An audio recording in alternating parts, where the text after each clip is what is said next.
আমরা আমাদের চারদিকে তাকালেই গতি দেখতে পাই। এই গতিময় জীবনে কেউ না কেউ কারো না কারো পিছনে ছুটে চলেছে। এই ছুটে চলার কিছু এক্সাম্পল আগে আপনাদের দেখাচ্ছি।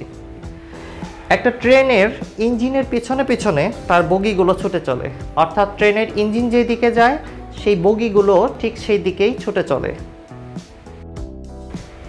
কার রেসিংয়ের সময় প্রথমে যে গাড়িটা থাকে তার পিছনে পিছনে বাকি গাড়িগুলো ছুটতে থাকে। সবাই আসলে লক্ষ্যের দিকেই ছুটছে, অর্থাৎ বিভিন্ন গাড়ির বেগ বিভিন্ন রকম হলেও তারা একই দিকেই ছুটছে। এই একই দিকে ছোটার আরেকটা চমৎকার এক্সাম্পল আপনাদের দেখাচ্ছি। এখানে কিছু মিষ্টি দেখা যাচ্ছে। মিষ্টি পিঁপড়াদের খুবই পছন্দ। একটা পিঁপড়া এই মিষ্টিগুলোকে দেখে 2 একক বেগে এই মিষ্টির দিকে ছুটতে শুরু করলো। তাকে দেখে তার বন্ধুরাও তার পিছনে পিছনে ছুটতে শুরু করলো। তার পিছনে তাদের বন্ধুদের যে বেগগুলো ছিল সেগুলো একটা 3, 4, 5, 6, 7, 8 ভিন্ন ভিন্ন বেগে ওই পিঁপড়াগুলো ছুটতে শুরু করলো। প্রথম পিঁপড়া যেদিকে যাচ্ছে তার বন্ধুরাও ঠিক সেদিকেই পিছনে পিছনে ছুটতে শুরু করলো। পিঁপড়ারা কিন্তু এভাবেই ছুটে এক সারিতে।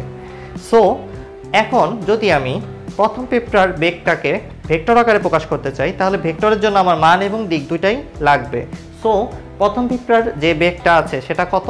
2 একক, মান হলো 2। কোন দিকে? মিষ্টির দিকে। সো প্রথম পিঁপড়ার বেগটাকে যদি আমি ভেক্টর হিসেবে প্রকাশ করতে চাই তাহলে লিখতে হবে 2 ইন্টু মিষ্টির দিকে।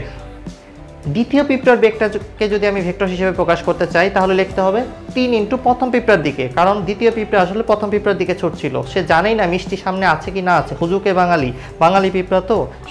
সো মিষ্টি আছে না কি আছে সেটা সে দেখছে না, সামনের জন যেদিকে যাচ্ছে ওই দিকে ছুটে চলছে। সো দ্বিতীয় পিঁপড়ার বেগটাকে যদি আমরা লিখতে চাই তাহলে লিখতে হবে 3 ইন্টু প্রথম পিঁপড়ার দিকে। তারপর তৃতীয় পিঁপড়াটাকে লিখতে গেলে তৃতীয় পিঁপড়ার বেগটাকে লিখতে হবে 4 ইন্টু প্রথম পিঁপড়ার দিকে। সো এইভাবে বারবার পেছনে থাকা পিঁপড়াগুলোর বেগগুলোকে প্রকাশ করার জন্য আমার প্রথম পিঁপড়ার দিকে এই কথাটা লিখতে হচ্ছে। বিজ্ঞানীরা এই যে বারবার একই জিনিস লেখার যে সমস্যাটা সেটার একটা সহজ সমাধান বের করেছে, যাকে আমরা ভেক্টরের জগতে একক ভেক্টর হিসেবে চিনি। একক ভেক্টর হলো যার মান 1, এবং এই ভেক্টর পাওয়ার উপায় হলো কোনো ভেক্টরকে তার মান দিয়ে ভাগ করে দিলেই একক ভেক্টর পাওয়া যায়। কিন্তু আমি এই সমস্ত বইয়ের কথা বলতে চাচ্ছি না, আমি একটু ভিন্ন কথা বলতে চাচ্ছি। একক ভেক্টর হলো কোনো ভেক্টরের তথ্য বহনকারী ভেক্টর, আর সেই একক ভেক্টরটা যে তথ্যটা বহন করে সেটা হলো দিক সংক্রান্ত তথ্য। অর্থাৎ আরও সহজভাবে বললে একক ভেক্টর হলো কোনো একটা ভেক্টরের দিককে বহন করে বেড়ায়, অর্থাৎ একটা ভেক্টরের দিকের তথ্যটা নিজের মধ্যে ধারণ করে রাখে।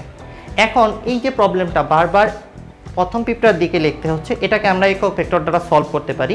প্রথম পিঁপড়ার যদি একটা একক ভেক্টর বের করি, প্রথম পিঁপড়ার বেগের যদি একটা একক ভেক্টর বের করি তাহলে সেটা কীরকম হচ্ছে? আমি যদি এ হ্যাট লিখি তাহলে প্রথম পিঁপড়ার ভেক্টরটা যেটা ছিল সেটা হলো 2 ইন্টু মিষ্টির দিকে, এবং ওইটাকে 2 দ্বারা ভাগ করে দেবো, অর্থাৎ ভেক্টরটাকে তার মান দ্বারা ভাগ করে দেবো, তাহলে আসতেছে 1 ইন্টু মিষ্টির দিকে। এখন এই যে এ হ্যাট, এটার ভিতরে কিন্তু মিষ্টির দিকে এই তথ্যটা ঢুকে গেছে। এখন আমরা যদি ওই প্রথম পিঁপড়ার পরের যে পিঁপড়াটা আছে সেটার বেগটাকে লিখতে চাই তাহলে 3 ইন্টু প্রথম পিঁপড়ার দিকে বা 3 ইন্টু মিষ্টির দিকে এগুলা লেখার দরকার নাই। 3 into a hat, 3 a hat লিখলেই কাজ হয়ে যাবে।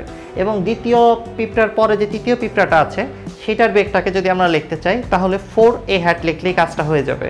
সো এভাবে চমৎকারভাবে একক ভেক্টর আবিষ্কার হওয়ার কারণে আমরা আমাদের অনেক কষ্টকে কমিয়ে ফেলতে পেরেছি।